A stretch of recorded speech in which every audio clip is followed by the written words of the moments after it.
Buonasera e ben ritrovati alla città che vorrei. Come 10 anni fa e 5 anni fa, anche quest'anno abbiamo deciso ancora una volta di proporvi un approfondimento informativo in vista dell'appuntamento elettorale dell'8 e 9 giugno. Come saprete, anche la città di Vittorio Veneto andrà al voto, quindi si eleggerà il nuovo sindaco e il nuovo consiglio comunale. Partiamo stasera, siamo in diretta e partiremo facendo un bilancio di fine mandato con l'amministrazione uscente, per poi proseguire nelle prossime puntate ospitando i candidati sindaco e successivamente anche le liste che li sostengono. Ospite di questa sera è il sindaco Antonio Miatto. Buonasera sindaco. Ciao, buonasera a tutti. E grazie per aver accolto il nostro invito. Grazie del vostro invito. Con un po' di nostalgia ricordiamo appunto anni fa quando spesso ci si trovava con la vittoria che vorrei. Speriamo quindi che sia un riavvio di buon auspicio. Ce lo auguriamo tutti. Ecco, prima di cominciare vi ricordo che potete intervenire in diretta alla nostra puntata come scrivendoci un SMS oppure via WhatsApp al numero 348 21 11373.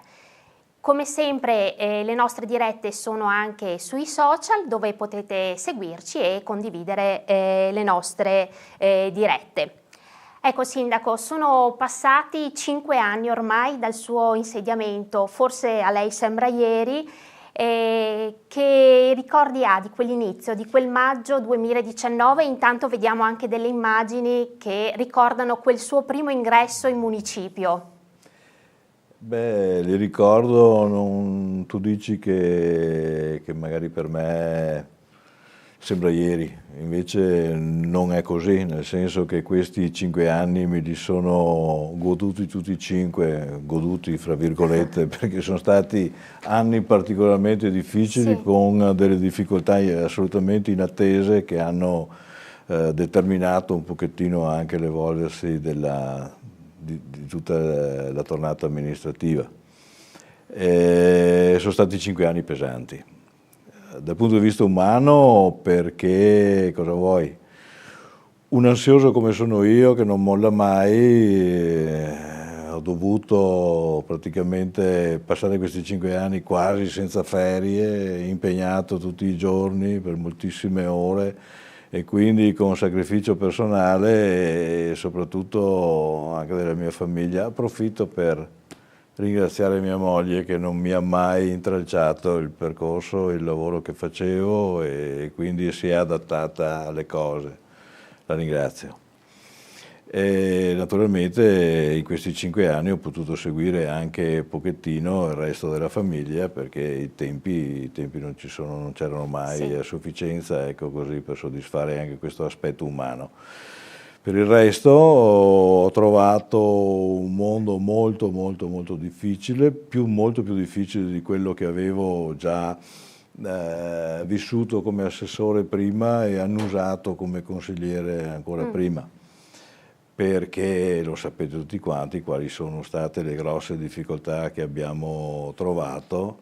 Forse tutti quanti ormai cominciano a dimenticarsi, ma per 2 anni avevamo il Covid. Che quella è stata una difficoltà inaspettata. Praticamente il lavoro degli uffici ridotto al lumicino, praticamente la preoccupazione, non c'erano le mascherine, i nonni morivano in casa di ricovero, non dimentichiamoci che eravamo chiusi in casa. Ecco, vediamo qualche immagine di quei tempi. Quella era la situazione, sì, un nemico non noto nemmeno nel mondo medico, per cui si cercava anche di copiare quello che si vedeva in giro, si arrivava ad acquistare filtri per filtrare l'aria negli uffici più frequentati, abbiamo anche fatto i salti mortali per trovare in qualunque modo mascherine che poi le prime finivano, le davamo al Cesana Maranotti per quello che succedeva lì. Abbiamo perfino lavato e disinfettato le strade, cioè ci si inventava un pochettino di tutti e di tutto, e poi ricordiamoci dei pasti delle spese portate casa per casa per la gente che non poteva muoversi, un dramma, un dramma. Lo Stato aveva riconosciuto anche del denaro per le amministrazioni, però pur essendo stato anche abbastanza con numeri che sembravano sufficienti, non erano sufficienti, il Comune ha dovuto metterci del suo. Quindi sono stati 2 anni di sacrifici sì, anche per la vita amministrativa, una macchina comunale che di solito insomma è abituata a viaggiare ad una certa velocità, che lì si è trovata... Una velocità che non è un granché di velocità, mettici sopra il Covid e poi mi tagli 2 anni su 5 effettivamente che poi non è stato sufficiente, perché poi i grandi soloni dell'economia hanno inventato questa distribuzione a spaglio, grosso modo, di grandi quantità di denaro, facendo schizzare i prezzi e quindi rendendoci la vita difficile con i bandi che andavano deserti perché i prezzi erano esagerati, un PNRR complicatissimo che da solo riusciva ad assorbire gran parte delle potenzialità degli uffici e continua a farlo. Sì. E quindi tutto estremamente difficile. Comunque durante quel periodo là c'era un'opera attesa da molti in città, il traforo di Sant'Augusta, che veniva aperto, veniva concluso, era il 24 marzo 2021 e il traforo nel suo tratto La Sega-Rindola veniva aperto. Ecco, sono passati già 3 anni da quell'apertura. Ecco, come è cambiato anche la mobilità cittadina? Beh, c'è stato che qualcuno è molto più fortunato, per esempio i comuni di Sarmede e Cappella che vengono da Belluno trovano la strada molto più facile rispetto a prima, per altri non è cambiato nulla perché per qualcuno che deve andare a Serravalle e viene magari dalla Vallata la strada rimane quella. Dai calcoli che abbiamo fatto, quando abbiamo fatto delle analisi sulla viabilità fatti fare dall'Università di Padova, della viabilità di punti critici di Vittorio, che poi Vittorio non ha punti critici perché bisogna andare a Conegliano o peggio per vedere cos'è la criticità. O forse mi pare, se non ricordo male, tra i punti critici era emersa la rotatoria dell'emisfero alla fine. Quello come criticità. L'abbiamo migliorata anche quella là, la rotatoria di oggi riesce ad assorbire fino a 1800 auto all'ora, quella di prima stentava a superare i 1100, quindi un miglioramento. È chiaro che un quarto d'ora, 10 minuti magari si possono anche perdere, comunque diciamo che Vittorio è fluido. Sì. Allora il traforo aveva tenuto banco nella campagna elettorale il traforo di buono ha che è una statale, si parla di statale 51 e ha il suo traffico, e le statali dopo Vittorio fino al Cadore vedi come sia stato rettificato, siano state fatte gallerie eccetera. Per noi ha un doppio significato, nel senso che sì, abbiamo facilitato un pochettino il transito per una parte della città di Vittorio, si risparmia a Serravalle, c'è anche un converso però, perché dai nostri calcoli circa il 30% delle auto che passavano per Serravalle oggi non ci passano più, e quindi bene per Serravalle, sì, un po' meno bene per chi viveva e vive sul transito, attività commerciali varie, voglio dire, è chiaro che hanno un minor flusso e quindi un minor apporto di potenziali clienti. E il secondo stralcio, di cui recentemente a livello ministeriale si è nuovamente accennato come possibile intervento finanziato, lei che notizie ha?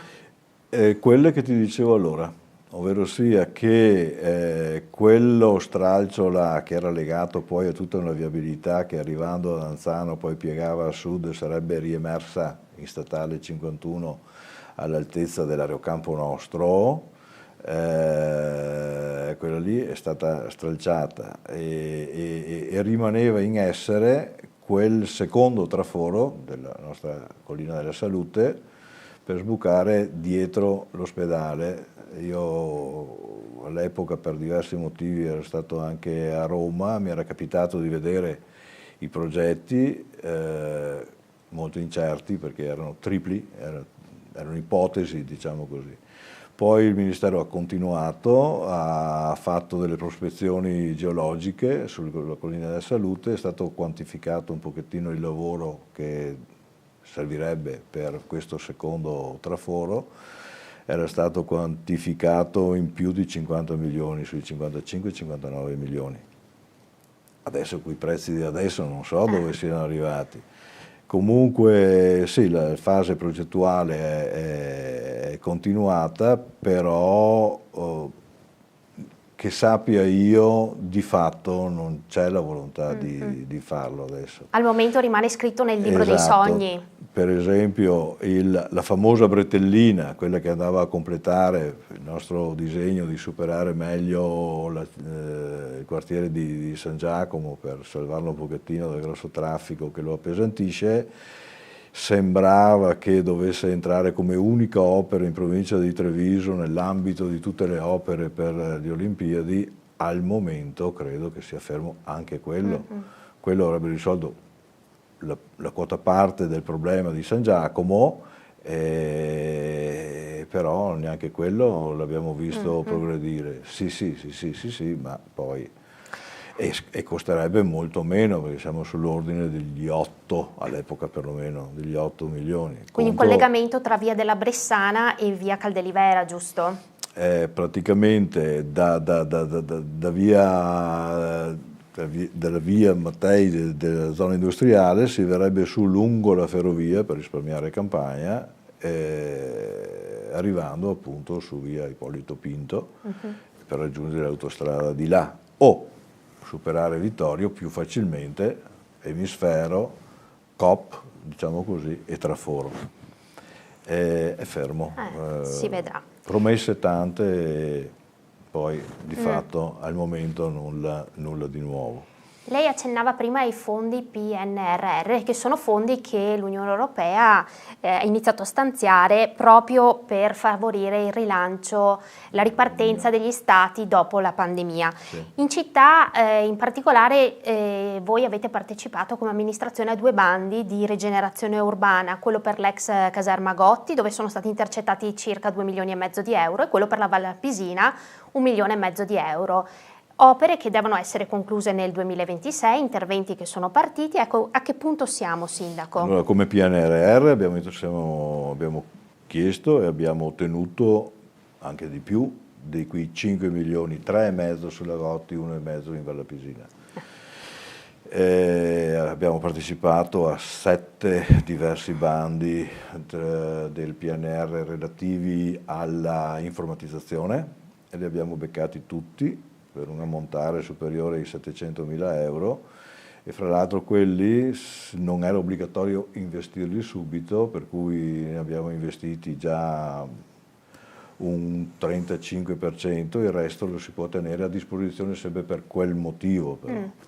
Perché non è che quando ti danno i soldi per PNR ti li danno e poi tu ci fai quello che vuoi. Ogni finanziamento è finalizzato a qualcosa. Abbiamo per esempio provato a chiedere 1,5 milioni per il Parco Papadopoli, e perché c'erano i parchi monumentali finanziati. Poi non abbiamo preso, ma poi abbiamo capito che ex post hanno deciso di darli ai parchi monumentali privati e non ai pubblici, per cui Valdobbiadene e Vittorio che avevamo chiesto. Avevamo un altro che non è andato bene, è quello che abbiamo chiesto per l'asilo vecchio di San Giacomo, perché era rivolto ad asili ed ex asili, e noi ex asili avevamo quello, o a nord l'ex Manzoni, però a nord era ancora scuola e quindi non si poteva accedere. Questo era tecnicamente chiuso, usato così da associazioni, allora là era stato possibile accedere e volevamo metterlo in sicurezza sismica. Avevamo chiesto 850.000 e poi abbiamo dovuto rinunciare perché c'erano stati dati, poi tolti, abbiamo fatto ricorso, ce li hanno dati, per dirci che bisognava fare un'opera finita, cioè non soltanto metterlo in sicurezza sismica, ma anche che fosse perfettamente agibile, quindi impianti, serramenti, e quindi la cifra soldi non bastavano. era tripla e quindi quello lì abbiamo rinunciato. Abbiamo avuto quei 5 milioni, con quei 5 milioni 3,5 sono destinati alla caserma Gotti per farne un parco urbano fondamentalmente. Là è tutto da rifare, visto che è tutto cadente. Sì, abbiamo visto anche delle immagini, il cantiere è aperto, insomma è partito. Il muro di cinta è stato aperto. Il muro di cinta si è deciso di non toglierlo, ma di farci delle aperture, ma come memoria storica del posto, mantenere questa linea, come si manterranno le garitte, in memoria di quello che fu per tanti anni. Ecco, quegli edifici che vediamo nello sfondo, in fondo alla foto, saranno mantenuti, saranno abbattuti? Quell'edificio che stiamo vedendo, dove c'era il genio trasmissioni, lì dentro, quello verrà abbattuto. E anche il successivo, però al posto di quei due è previsto e vediamo se le economie ci permettono perlomeno di affrontare, per fare un mercato coperto. Un mercato coperto che, prima di decidere che poteva essere quella una destinazione, non soltanto come mercato ma anche come punto di ritrovo, con degli particolari, per cui si è in mezzo con panorami bellissimi, e molto fresco, una volta che prende appunto le forme del parco urbano, è un posto interessante. E quindi là avevamo parlato con delle associazioni, con delle entità importanti regionali, e avrebbe avuto il suo utilizzo vero e proprio. Oltre quei due poi c'è dello spazio e ci sarà uno stabile di quel tipo là, però su 2 piani, che sarà destinato ad associazioni, una piccola parte anche alla protezione civile. Pensiamo alla connettività, quindi ai radioamatori che hanno le loro linee per la sostituzione di radio, telefonini e anche internet, completamente indipendente dal resto delle reti. E il successivo viene destinato alle attività del Proroco, quindi come deposito, come centro di comando e controllo, diciamo così, di quella nostra associazione.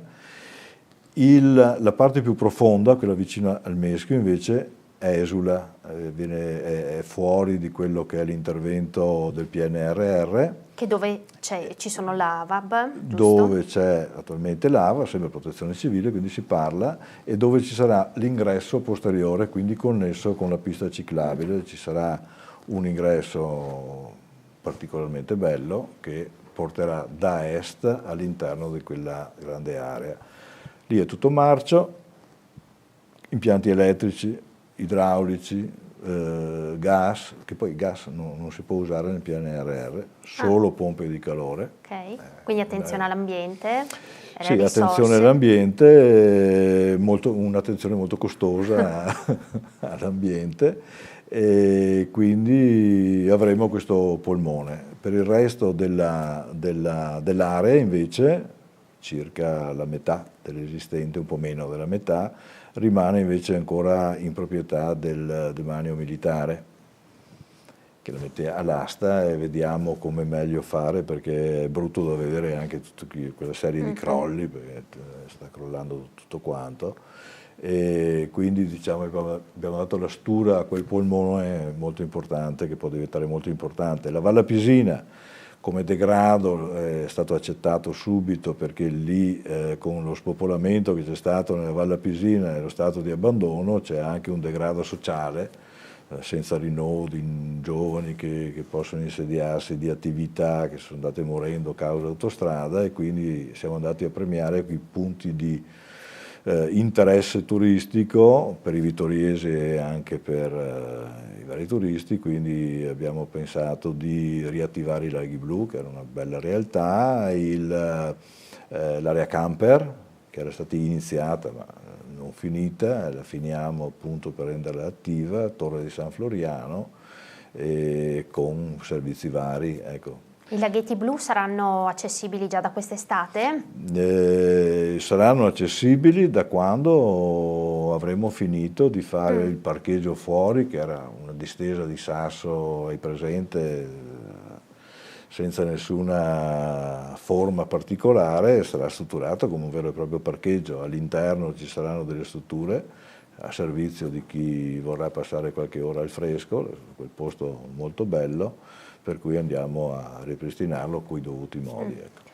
Ecco, ora facciamo un viaggio da sud a nord della città, di quartiere in quartiere. Partiamo da San Giacomo di Veglia. Lì da poco c'è un nuovo progetto per la farmacia comunale di San Giacomo di Veglia. Sì. Che cosa Praticamente il nostro ente farmacie, la Vittorio Veneto Servizi, che è un ente che sta funzionando molto molto bene, è sempre andato molto bene, ma ultimamente sta andando magnificamente, è riuscito ancora con la vecchia amministrazione e poi l'abbiamo finito noi, ma il merito va alla precedente amministrazione, avevano acquisito uno spazio molto grande e per cui quella farmacia di costa, da una farmacia piccola di cui si pagava anche l'affitto, siamo andati sul nostro con una farmacia che conoscete tutti quanti, che è molto bella, funzionale e soddisfa la clientela.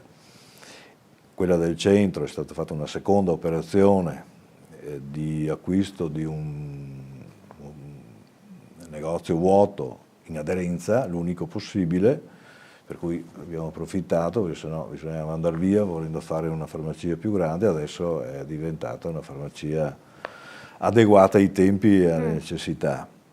Mancava quella di San Giacomo, che è piccolissima, neanche 50 metri quadrati, e poi ci sono anche degli ambulatori medici scomodi, perché c'è l'ascensore ma sono molto piccoli e poi sì, non comodi certamente per l'utenza, e quindi visto che avevamo quel grosso stabile, abbiamo fatto fare tutte le analisi sia economiche che tecniche per verificare l'effettivo costo e quindi l'effettivo impegno.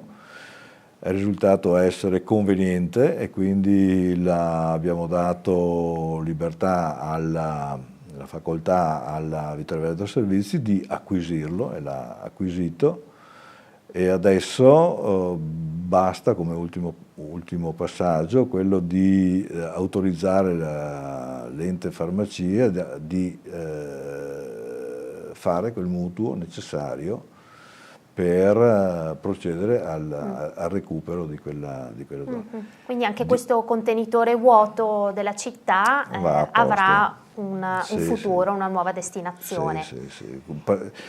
Ci sono voluti più passaggi burocratici, come tutto, defatiganti, per arrivare a questo punto, e credo che nel 25 l'avremo. Ci spostiamo in Val dei Fiori, lì il problema noto da tempo è quello delle frane.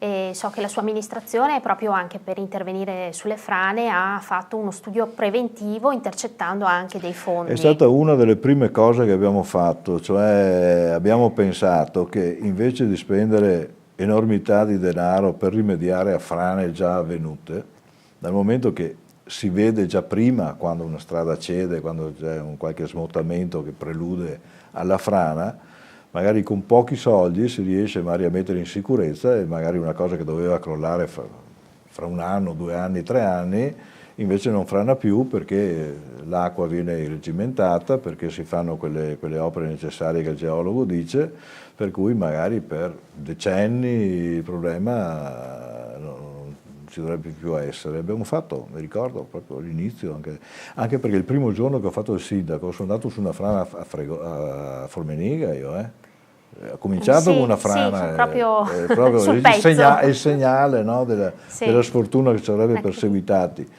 E quindi da là abbiamo fatto il giro, ne abbiamo individuati 11 in Valle Appisina e in Valle dei Fiori e 1 in Valle Appisina. Tutti pericolosi, e solo che questi interventi comunque la sommatoria di tutti costava sui 700 circa 1000 euro, che è poco, perché quando viene una frana, magari con 2 frane in genere si consumano quei denari là. E quindi a fronte di questa avevamo tentato con il PNRR, come anche la discarica di Forcal e altre 3 cose, non riuscimmo ad avere quel finanziamento là.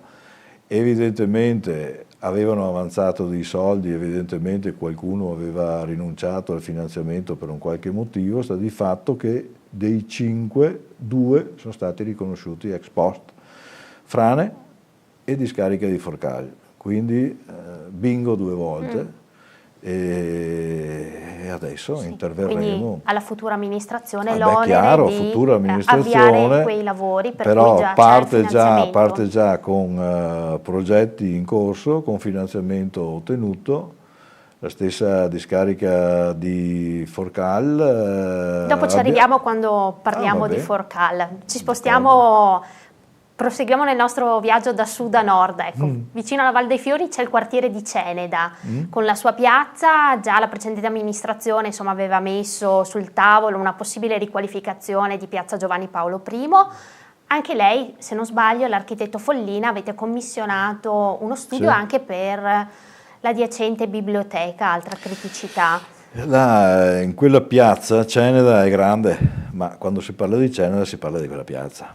E quando si parla di quella piazza là, alla fin fine, facendo i conti, al di là di qualche privato, fondamentalmente ci sono le realtà comunali, della parrocchia, del vescovo e del seminario. E quando uno vuole fare qualcosa, naturalmente lo deve fare d'accordo con gli altri, perché se peta dentro, no? Se si cinghia dentro. E quindi bisogna concordare un pochettino tutto. Il dialogo con Sua Eccellenza Pizziolo l'abbiamo avuto anche più volte, perché si parte da un'idea, ed esattamente ero partito anche proprio dal progetto che dicevi, che esisteva già un progetto che ci sembrava non adeguato. Piazza aulica, una piazza di Ceneda, è molto importante, non si possono fare le cose così a metà, vanno ponderate, magari si aspetterà un po' di più, ma quando si fa una piazza dopo dura per sempre, dura i secoli una piazza, non si può. E quindi abbiamo affrontato dei problemoni di Ceneda, sia il discorso biblioteca, che sappiamo che è insufficiente, piazza, mentre per il Papadopoli, che è anche l'altro grosso problema, non ce la siamo sentita di affrontarlo. Perché? Perché dai calcoli pre-aumento prezzi bisognava quantomeno pensare a un qualcosa tipo 15 milioni. 15 milioni per una cittadina di 27.000 abitanti che fra 10-12 anni ne avrà 22.000, penso io, dalle dinamiche di popolazione, come potremmo permetterci una cosa del genere? Riempirci di debiti per decenni per una cosa che poi faremo fatica anche a mantenere. Quindi noi abbiamo cercato di trovare dell'interesse da parte di investitori privati che avessero la buona idea, perché a noi non interessa tanto che arrivi il magnate russo a farsi casa sua, a noi interessa che il bene venga recuperato e che venga messo al servizio della città, anche dando lavoro, anche. E quindi siamo alla ricerca, qualcuno è anche venuto e al momento la difficoltà principale non sarebbero neanche, udite, i tanti soldi che servono, perché i capitali per il mondo ne girano un'enormità, quanto i vincoli che attanagliano quel posto là, perché per proteggerlo hanno fatto i vincoli, quei vincoli scappano tutti e quindi una qualche soluzione, un qualche dialogo con la sovrintendenza molto attenta e anche partecipe, diciamo così, alle problematiche, lo abbiamo avuto. E si tratta di trovare qualcuno che abbia il coraggio e le idee giuste per intervenire, e in quel momento che dovesse intervenire la sovrintendenza sarebbe anche disponibile a metterci del suo, ecco, pur di arrivare a salvare quel magnifico esempio che abbiamo in Ceneda. Per la biblioteca, per ampliarla, avevamo pensato di dare mano libera all'architetto Tony Follina, il quale una soluzione l'aveva trovata, ovvero sia di ampliarla nascondendo gran parte del volume nuovo sotto la riva di terreno che sale, no? A nord della biblioteca. Sì. Alla fin fine, ragionando, abbiamo detto quella struttura là, che sarà anche quella molto costosa da fare, non vale la pena, perché alla Rotonda abbiamo una sala convegni, ancorché ridotta, però c'è. Al Patronato ce n'è un'altra molto grande, un po' giù, ma c'è il seminario, che è un teatro bellissimo, c'è le suore. Perché sprecare tanto denaro per farne uno nuovo, recuperando lo spazio della sala che c'è nella biblioteca a fini naturalmente di biblioteca, liberando certo materiale che era depositato in altri posti, si può probabilmente, anzi sarà questa la decisione finale, di poterla ampliare mantenendo quel volume. È un cameo. All'inizio con la sovrintendenza ho chiesto e ottenuto che venissero a ragionare con noi, perché le ipotesi erano andare via da Ceneda, come si fa a portare via la biblioteca da Ceneda? Non si deve rimanere là. Desidero Luzzatti, siamo sempre a Ceneda, non più in piazza, era un'altra possibile soluzione, ancorché non era nostra, ma è dell'IPAB Cesana Malanotti, oppure farne una fuori Ceneda e farla dove c'è il campus scolastico, no? E quindi a servizio anche delle scuole. Oppure c'era l'ipotesi Rotonda. Le abbiamo analizzate tutte quante con la sovrintendenza e la decisione finale, indotti anche proprio da un ragionamento che viene dalla sovrintendenza, la biblioteca che avete è un posto magico, qua c'è e qua deve rimanere, e quindi da là siamo partiti sfruttando il sotterraneo, poi eliminandolo perché inutile, e quindi progressivamente la cosa sta prendendo una forma accettabile e definitiva. La stessa roba della piazza. La piazza ha un unico problema, a parte i costi, come sempre, no? La piazza è che se io faccio una piazza preziosa non ci posso andare con le macchine che me la segnano con le gomme o le perdite di olio, cioè non si fa. Però Ceneda morirebbe, perché senza il supporto di quel parcheggio là qualsiasi altra attività commerciale esistente ne soffrirebbe al punto da chiudere. Sì. Sei a Milano, puoi parcheggiare dove c'è l'area Rossi, diciamo, e farti 100 metri. Da noi ci si ferma a comprare il giornale, ma si vuole fermarsi davanti. E allora stiamo procedendo così. Un primo stralcio che riguarda, hai presente quell'abbraccio, no? Che da ovest verso la cattedrale delimita con il suo apice la fontana, quindi quell'abbraccio, la fontana e quella specie di stesura di sasso che c'è fra la loggia e la piazza, trasformarla in cavea, cioè siccome qui là non hanno interesse storico, artistico, quei sassi là, ma è un trucchetto così tanto per chiudere di farne dei gradoni in pietra d'Istria che può fare da cavea per eventi in piazza.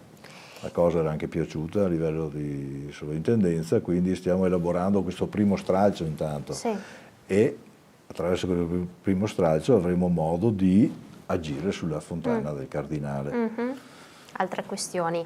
Ci arriva una prima domanda da un telespettatore, Paolo. Si rivolge a lei, sindaco. Come mai le strade del comune sono messe così male? Non è possibile asfaltarle man mano prima di arrivare alle condizioni attuali invece di fare continui rattoppi? Allora, il nostro telespettatore ha perfettamente ragione. Noi abbiamo tante strade e sono alcune buone, altre più o meno ammalorate. Ha perfettamente ragione. Il discorso è questo. Per gli anni che abbiamo vissuto qua, a tutt'oggi, noi avevamo disponibilità di finanziamenti su grandi opere, su opere specificamente finanziate, e quindi non abbiamo evitato di concentrarsi su queste per fare la manutenzione delle strade. questo signore deve sapere che Vittorio Veneto è il comune più grande e strade in qualche modo comunali sono 370 km, è già un problema tenerle sfalciate. Le strade hanno 2 lati da sfalciare, no? Quindi fate un po' voi i conti, noi abbiamo aumentato con gli sfalci, non bastano mai. Asfaltare una strada, anche se fosse soltanto lo strato di usura, costa sui 15 euro al metro quadrato, però con tante strade così, anche a farci il giro in 30 anni, vuol dire farci un 10-12 km all'anno tutti gli anni, cioè una smilionata all'anno. Allora, a casa mia prima si portano i bambini a scuola e poi si cambiano le scarpe. Quindi ci sono delle priorità che in questi anni difficili abbiamo interpretato come gli anni dove si può concentrarsi anche sulle cose che servono in città e ne servono di più di quelle che abbiamo pensato. Pensa alle piscine, pensa a quanti milioni che occorrono e quindi ci siamo concentrati sul fatto di non perdere la stagione dei finanziamenti. Perché domani arrivano le vacche magre, si pagano i debiti e i finanziamenti non arrivano più. Intanto li abbiamo portati a casa. Le strade, presumo, essendo anche i miei 5 anni dove sono pagati gli interessi sui derivati, che erano concentrati tutti su quello è il problema dei derivati, che erano tanti interessi e tutti alla fine. Li abbiamo sopportati noi. Io presumo che alcune asfaltature partiranno, mi dicono finalmente il 29 di questo mese, faremo alcune strade, d'accordo, però c'è molto più bisogno di alcune strade. Credo che potremo partire con le manutenzioni serie soltanto col 25, la prossima amministrazione, ma neanche nel 24, nel 25 si potrà partire per la manutenzione. Da Celeda ci spostiamo a Meschio, Piazza Meschio durante... Ma lasciami fare una cosa che non ho fatto e che vorrei fare è agire sui capitolati che sono appositamente redatti e devono essere seguiti per i ripristini stradali. Il sistema attualmente in uso dice che quando uno taglia una strada perché deve passare con un tubo o un qualsiasi sottoservizio, dopo lo deve chiudere. Ma io dico che se Vittorio si dotasse della norma per cui se uno deve attraversare, attraversi pure, ma che la strada vada rifatta interamente 3 metri prima, 3 metri dopo, 5 metri prima, 5 metri dopo, in modo tale che non ci siano tutte quelle riparazioni che sono fastidiosissime, che rovinano le città. Che non vedi dove è campagna, li vedi dove ci sono tante case. Gli scavi per la fibra con quel cemento roseo che veniva posato. Fra l'altro, ma quello là è una cosa diversa perché segue norme nazionali alle quali non puoi opporti e quindi devi soggiacere. D'altro canto, infrastrutturare la città per 13.000 famiglie, 13.000 utenze, come al disegno generale siamo al 40% circa di lavoro fatto, ti rovinano tutte le strade, e né puoi opporti, né è giusto opporsi di avere questo servizio qua. Quindi stiamo sopportando, le strade andranno riasfaltate, però ripeto, non nel 24, per le manutenzioni importanti sia degli stabili che delle strade sarà dal 25 in avanti che si potrà avere disponibilità anche finanziarie. Sì. Come diceva, insomma, il grosso dei derivati ormai è degli interessi. Io ho cominciato a fare il sindaco che dei derivati, che l'ho detto tante volte, all'epoca fu una grande operazione che aiutò il comune, aveva questa particolarità che gli interessi erano da pagare solo alla fine. Interessi che erano minori quelli sommatoria dei mutui originari, ma comunque tutti concentrati qua. Quindi per 5 anni una media di 1,5 milioni, 1,6 milioni all'anno, con l'ultimo anno 24, 1,8 milioni quasi, ma dopo col 25 finiscono, quindi quei soldi là rimarranno a disposizione. Per quello che dico, poi ci sarà finalmente... E chissà poi come andrà anche l'avvertenza legale che è aperta con i derivati. Addirittura l'operazione potrebbe finire anche così, che fosse effettivamente a tutti i livelli di giudizio ritenuta non corretta, e allora sarebbe nulla, e allora gli interessi che noi non abbiamo più pagato, li abbiamo messi in saccoccia in attesa di giudizio finale, rimarrebbero al comune, quindi sarebbe l'apoteosi. Un'ulteriore boccata di ossigeno. Ci facciamo le piscine nuove, non rattoppate. Lì bisogna attendere il Consiglio di Stato che è previsto. Adesso intanto andiamo al secondo round e poi vediamo come va a finire. Ecco, a proposito di questioni aperte che lei si è trovato ad affrontare, c'è quella, ci spostiamo a Meschio, di Piazza Meschio. Durante la sua amministrazione è stato chiuso il contenzioso con Edilv. Lei ha detto: io sarò già fin dall'insediamento sarò il sindaco che risolverà le questioni annose aperte per lasciare insomma a chi verrà. Sì, ci tenevo a essere, perché Vittorio, ma saranno tutti i comuni, non so i fatti degli altri, ma c'erano tante storie annose. Piazza Meschio che non si risolveva, poi effettivamente è stato trovato una certa quadra e abbiamo finito riuscendo ad avere la garanzia di 300.000 euro più 30.000 in lavori, per cui abbiamo chiuso, diciamo, quella questione là, abbiamo chiuso quella annosa questione che era risalente a più di 20 anni fa, 25 anni fa, non mi ricordo più esattamente, che quella legata alla ciclabile, dove c'erano stati chiesti anche più di 1 milione di danni. Per gli espropri, giusto, dei terreni? Sì, perché all'epoca non fu fatto correttamente, quindi giustizia vuole che il comune fosse soccombente e questa questione rimaneva là. Abbiamo trovato una soluzione poco costosa e siamo riusciti a chiudere quella cosa là.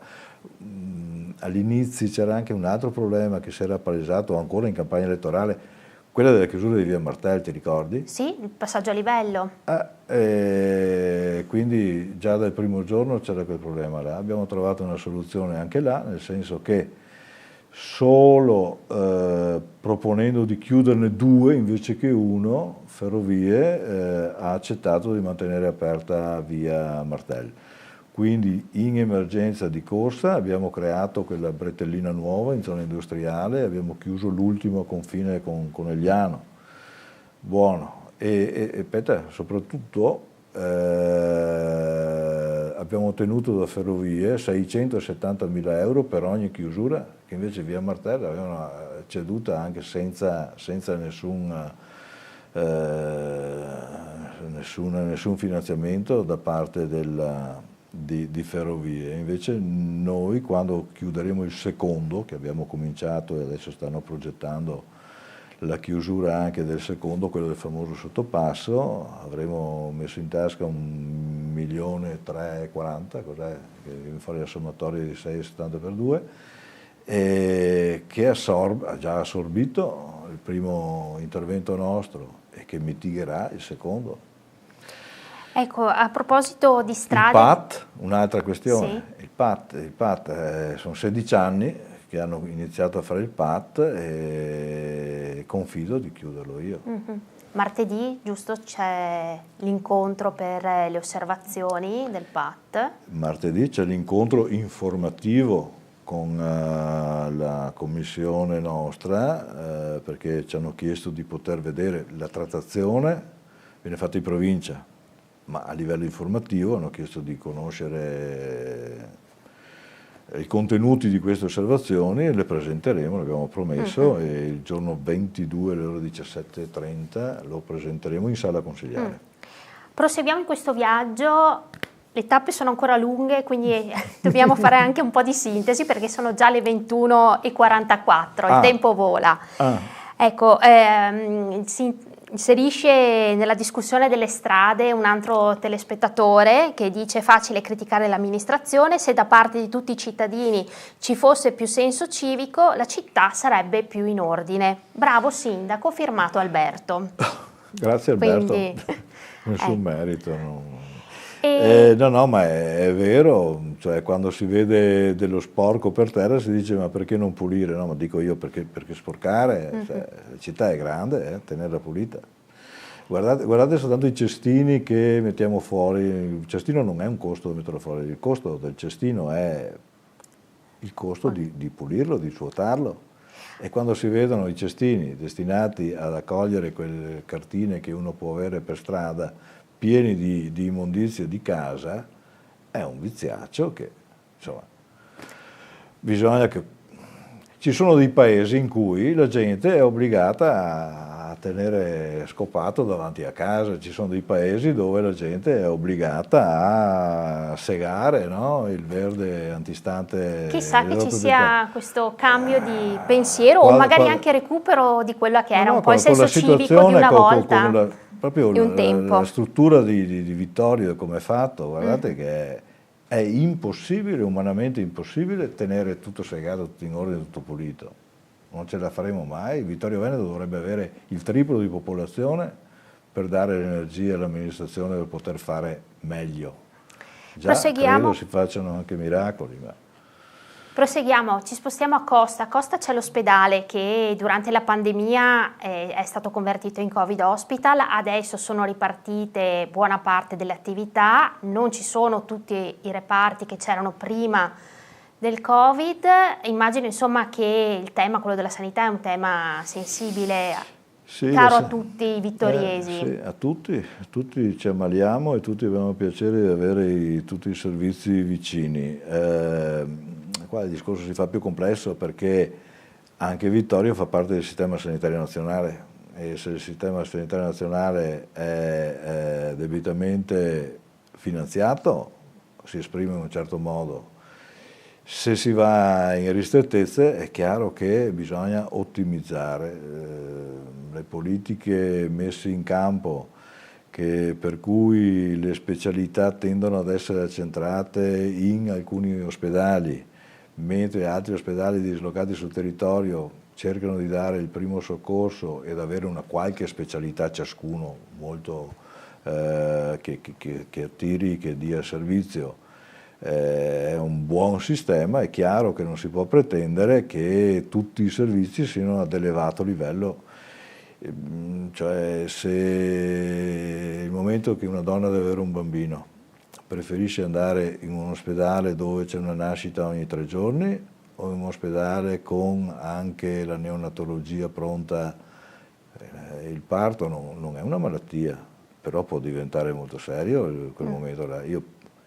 Mia figlia vorrei che partorisse in un posto dove c'è casistica, dove sono attrezzati, anche se la cosa mi costasse un quarto d'ora, 20 minuti di macchina, perché bisogna capire che gli ospedali non possono avere tutte le specialità ad elevato livello, per la carenza di medici, per la carenza di soldi, quindi bisogna adattarsi a un nuovo modo di gestire e lo stanno facendo e chiaramente adesso la sanità si declina anche come medico di famiglia.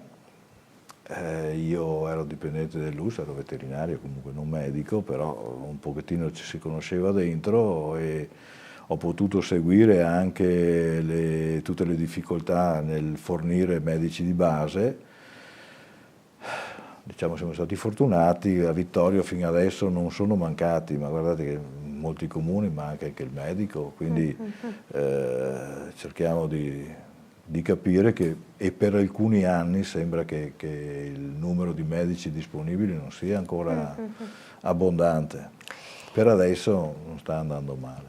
Ci spostiamo in centro c'è un'altra questione aperta da molti anni che è quella dell'ex Carnielli, l'inquinamento da cromo. L'area comunque ha una nuova proprietà, ci sono degli sviluppi?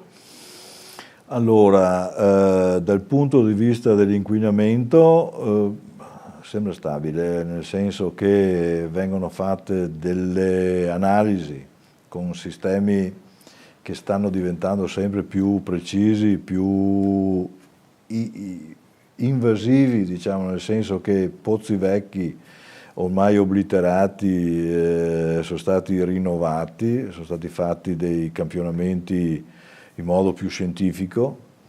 Ne abbiamo fatti anche dentro Lagotti per vedere se certe estensioni dell'inquinamento si estendevano anche in quella zona là. Nella parte nord della Lagotti qualcosa c'è, però abbiamo fatto, proprio in questi giorni qua abbiamo avuto il referto di altri pozzi posti più a sud, più a ovest e più a est e più a nord-ovest rispetto ai Carnielli, e il cromo non l'abbiamo trovato. Quindi diciamo che sembra che sia abbastanza concentrato sul posto. Soltanto con le operazioni di risanamento si dovranno fare innumerevoli pozzi, questo è il disegno, innumerevoli pozzi in modo da determinare esattamente i volumi inquinati, e con un sistema innovativo ormai è una quindicina d'anni in Germania e fuori.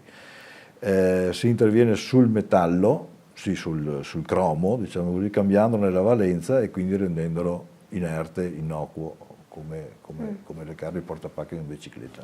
Non è inquinante, non è velenoso, ma però bisogna cambiarsi la valenza. Ecco, chimicamente si può, questa è la tecnologia. Ma l'avvio, le tempistiche?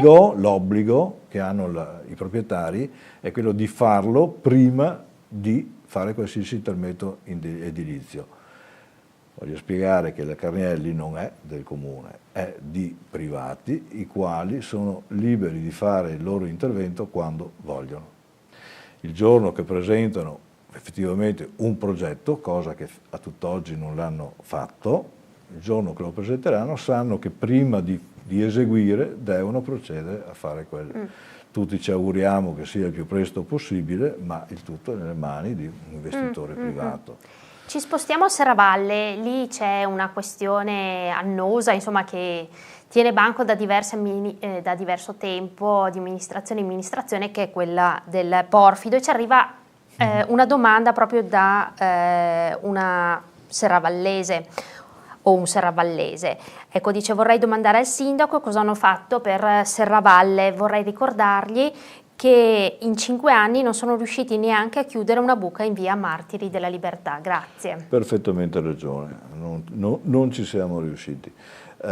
Diciamo così che gli interventi che abbiamo fatto a Serravalle è stati anche abbastanza, appena fatto il traforo, e visto che abbiamo approfittato per chiudere la stretta di Serravalle e portare a nord le fognature che abbiamo poi connesso, e la fibra ottica finalmente può andare nella parte nord della città, rinnovato l'acquedotto, rinnovato un po' tutti i sottoservizi e riasfaltato tutto quanto.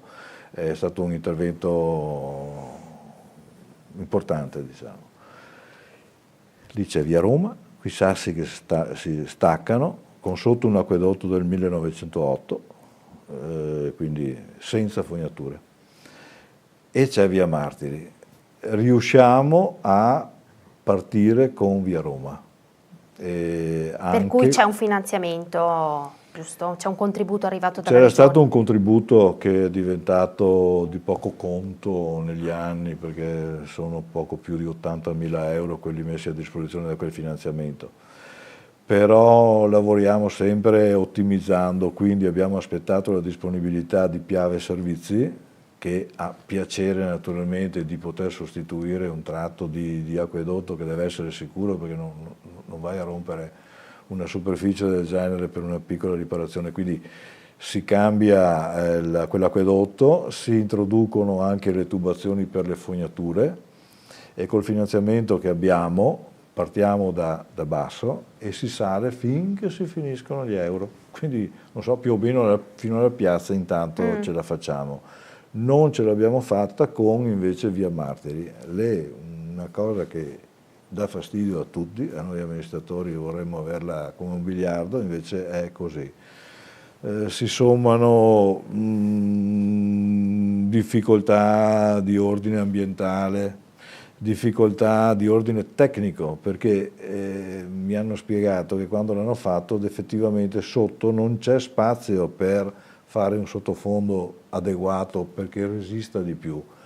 I porfidi di quel tipo là si rompono dappertutto, quindi periodicamente bisogna rimetterci in mano, però là proprio non c'è spazio. Hanno dovuto anche usare un porfido non tanto grande perché proprio manca il posto. Farci sottofondi troppo rigidi rischiano poi di trasferire le vibrazioni sui palazzi, e quindi è un problemino. Non ci siamo riusciti, io credo che la prossima amministrazione lo abbia fra i temi più importanti da fare. Sempre a Serravalle arriva un altro intervento di Alice, dice: bene l'acquisto del teatro da ponte, ma ora bisogna farlo vivere. Bisogna investire su spettacoli degni di nota che possano richiamare gente da fuori città. E non solo. Il discorso del teatro è un discorso lungo, perché non è stata breve la strada che ci ha condotto poi alla fin fine all'acquisto. L'abbiamo acquistato con fondi nostri e con un mutuo, è stato riconosciuto monumento nazionale. Proprio di recente. Proprio di recente. E addirittura la fonte del finanziamento del mutuo, attraverso un calcolo di un certo algoritmo che avevamo già individuato anche noi, essere sufficientemente elevato come qualità, ha fatto sì che il mutuo ci sia stato erogato a zero interessi, quindi praticamente ci hanno prestato dei soldi e il costo annuale che avremo da questo mutuo è inferiore all'affitto che avremmo dovuto pagare se non fosse stato nostro.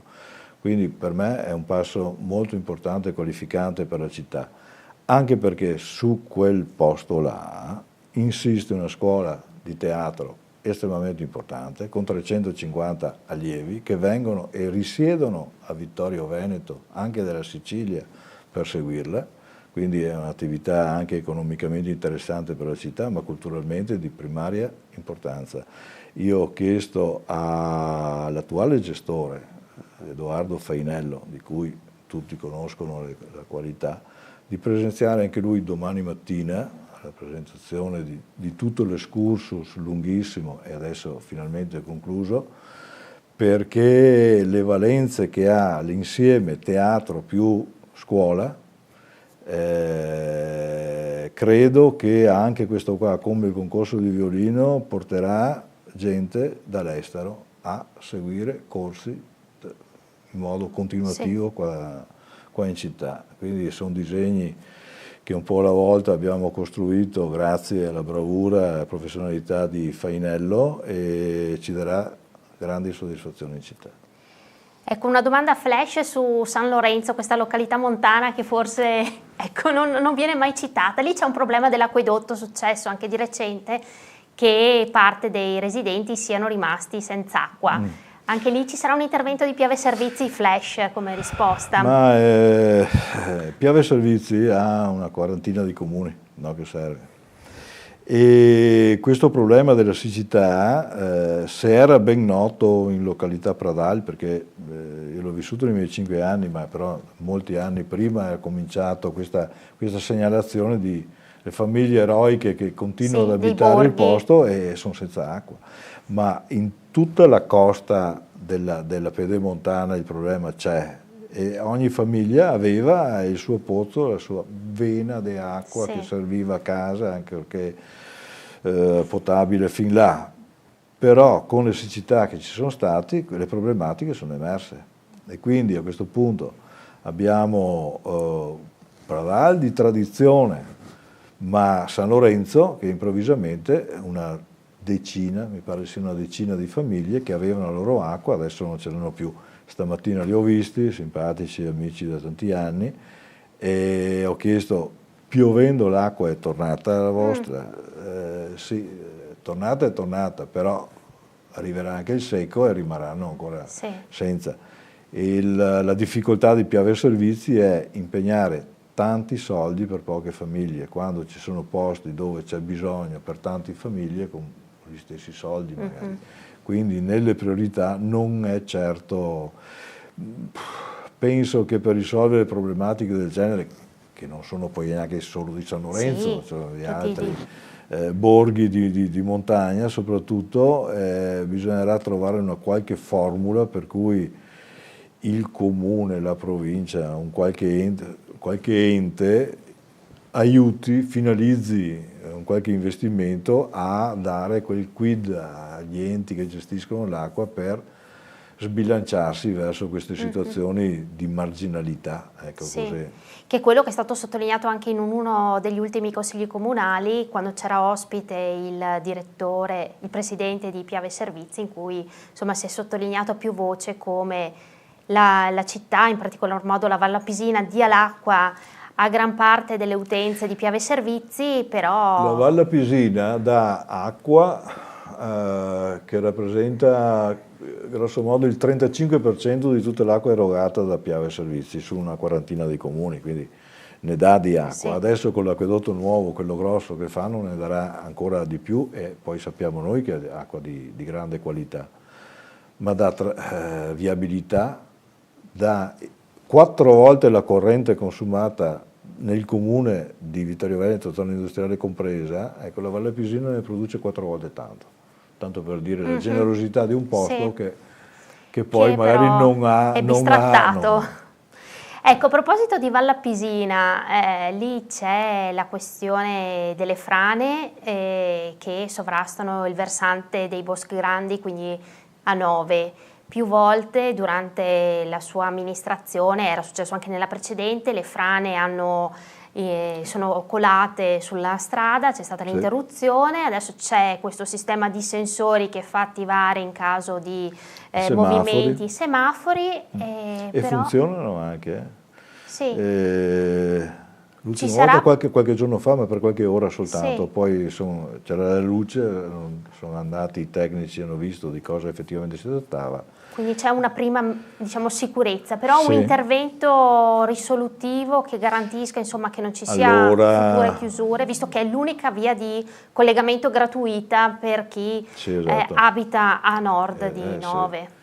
Allora c'è forse una novità, nel senso che ANAS, ancora quei primi incidenti che sono avvenuti durante questi 5 anni qua, avevamo parlato tanto di mettere in sicurezza con delle gallerie paramassi, o una lunga o quelle in corrispondenza dei colatoi, e Anna sembrava essere impegnata e poi abbiamo visto che effettivamente lo era, i progetti ci sono e i progetti adesso devono soggiacere alle procedure di VIA, di valutazione di impatto, e la settimana entrante abbiamo un incontro assieme a Sovrintendenza Compresa, una conferenza dei servizi praticamente finalizzata a valutare l'impatto che queste possono avere, ma però si va avanti. Quindi qualcosa si sta muovendo anche con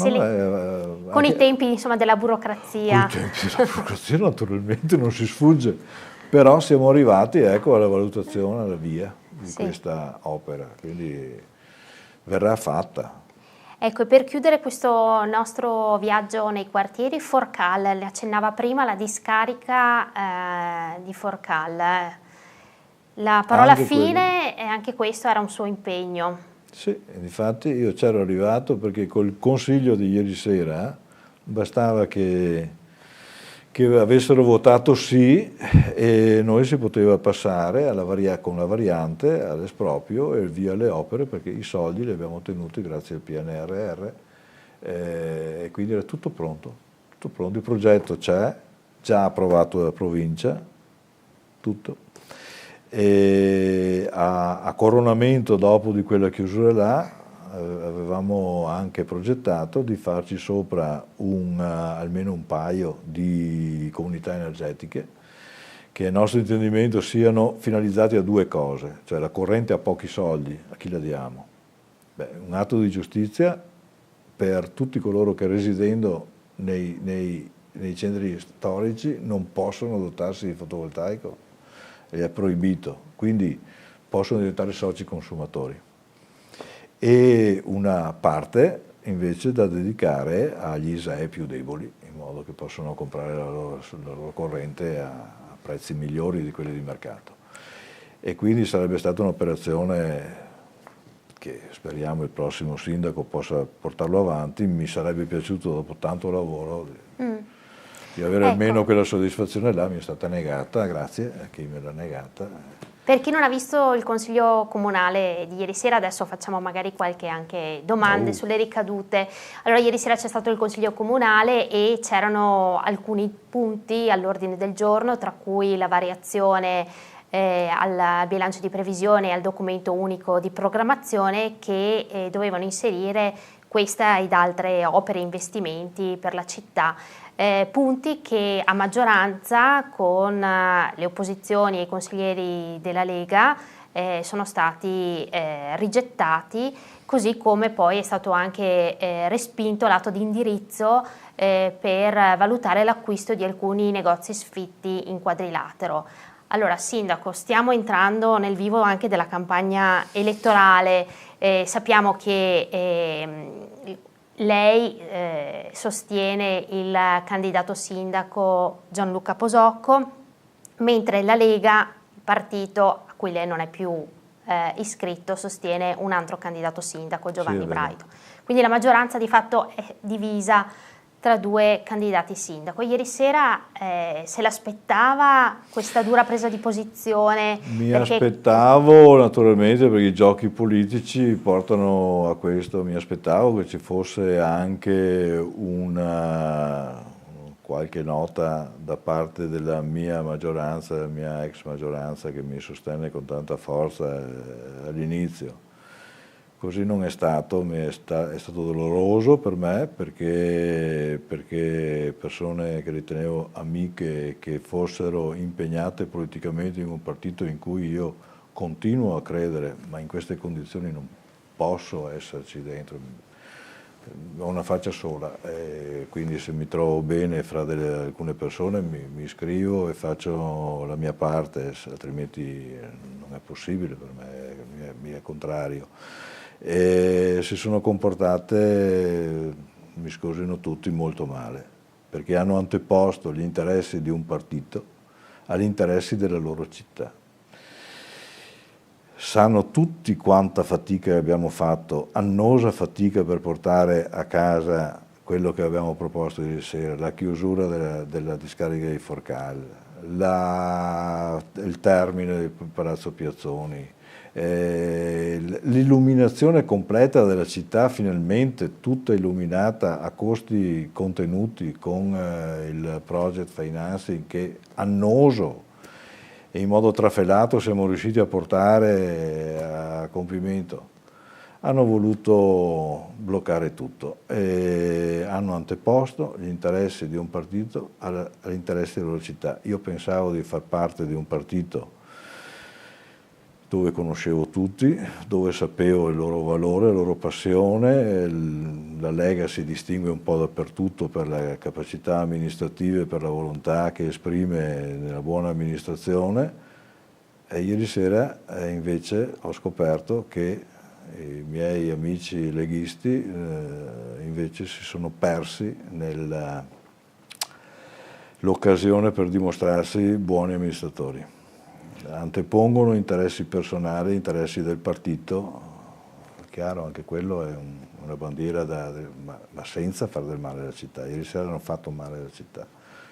Quindi, ora per questi interventi che non sono stati approvati, noi tipo l'aumento di risorse? Cercheremo di mettere una pezza amministrativamente, 90.000 euro il Comune li deve spendere per le elezioni, per pagare la gente, per tutte... Sì, nella variazione di bilancio c'era anche questa voce. Per esempio, quello che si può mettere una pezza, mettiamo una pezza, per il resto si rischia addirittura di perdere l'intero finanziamento dell'intervento sul Piazzoni. Piazzoni, per esempio, era stato abbandonato dalla precedente amministrazione, era stato ancora ottenuto il finanziamento all'epoca delle amministrazioni Scottà e dopo abbandonato. Siamo riusciti a recuperare quei soldi, non so come, miracolosamente. Dobbiamo fare del co-housing per persone anziane, facendole abitare anche con persone giovani, in modo tale da creare un pochettino di mutuo soccorso, un sistema di socialità che ci piace, ecco, coltivare.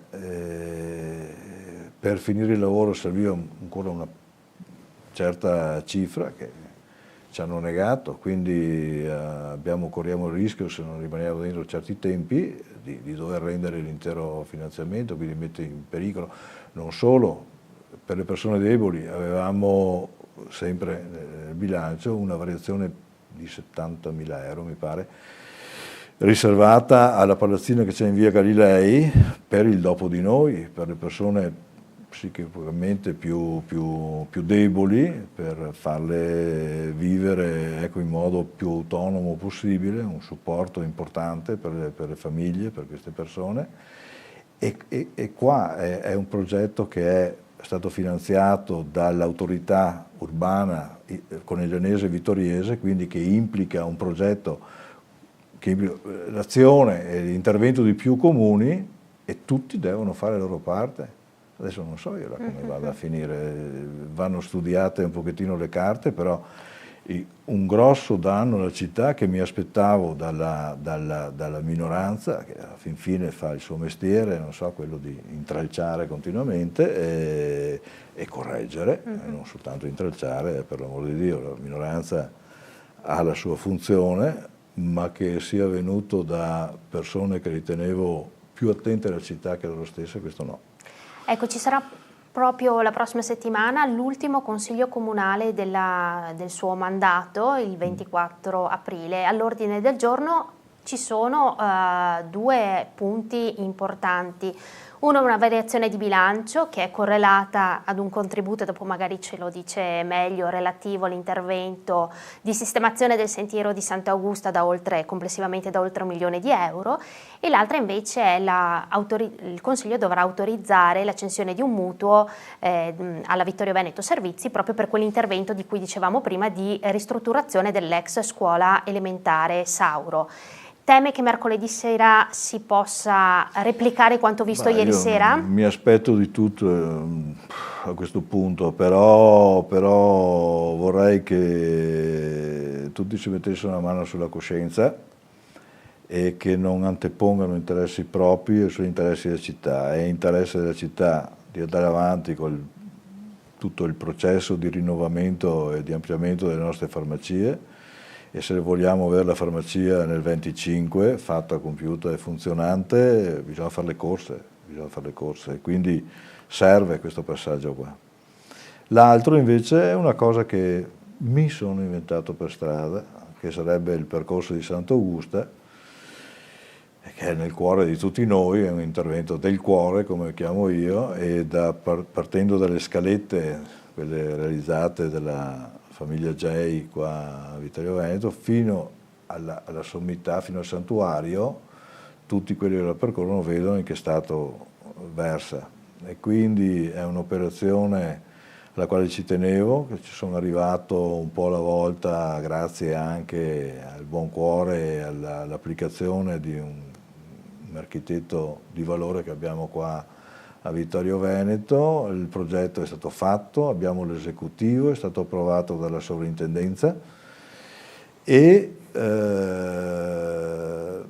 c'è a Vittorio Veneto un imprenditore che mi ha promesso molti soldi come donazione, e quindi serve poter partire subito, serve accontentare anche questa persona, grande persona che vuole intervenire, e per poterlo fare c'è un passaggio puramente burocratico di, come si può dire, apertura di un salvadanaio adeguato.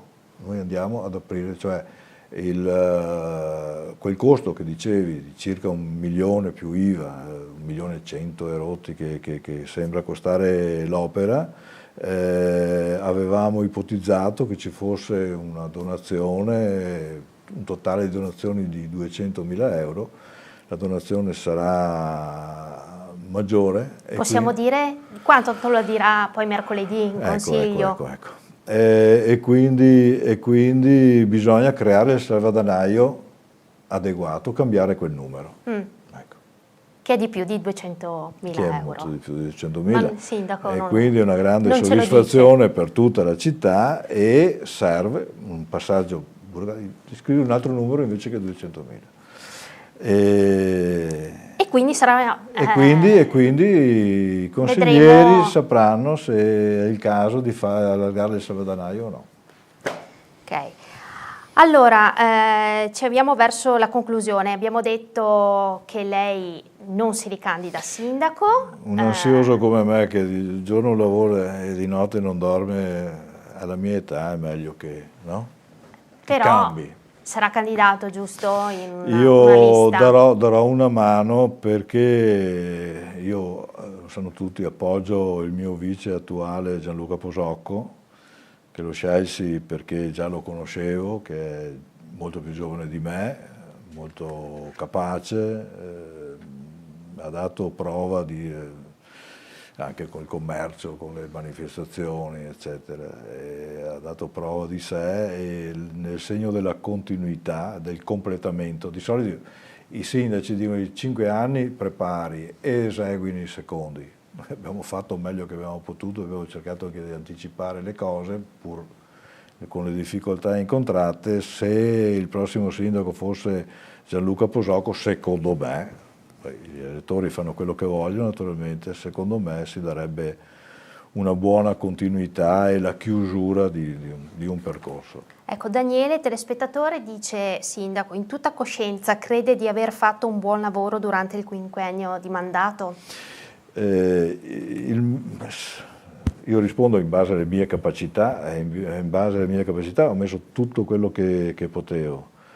A fronte delle difficoltà che abbiamo trovato mi meraviglio di essere riuscito a fare quello che abbiamo fatto. Invito tutti, anzi, questa mattina mi sono stampato anche una relazione di fine mandato, è un centinaio di pagine, ma diciamo quelle più leggibili sono la metà circa.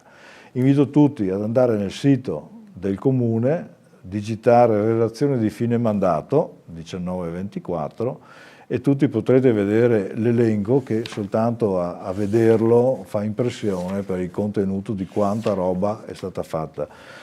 Ecco, te lo regalo. Grazie. Pesa, ecco. Sì, e invito tutti, per rendersi conto effettivamente del lavoro fatto, per me è un'enormità, lo trovate là. Un rammarico, se c'è, di questi 5 anni? Un rammarico di non essere cattivo, perché se lo fossi stato un po' di più avrei ottenuto qualcosa di più dal sistema. E una cosa invece di cui va orgoglioso di questi 5 anni? Sant'Augusta. Chiude. E i tentativi su Ceneda, perché sai che fin dall'inizio ti dicevo che a me piace forse di più Ceneda per il cuore, per gli occhi Serravalle, dicevo, sì. No? 5 anni fa, ecco sì.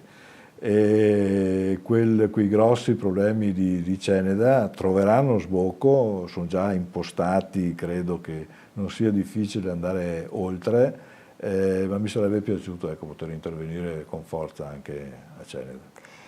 Grazie Sindaco di essere stato qui con noi.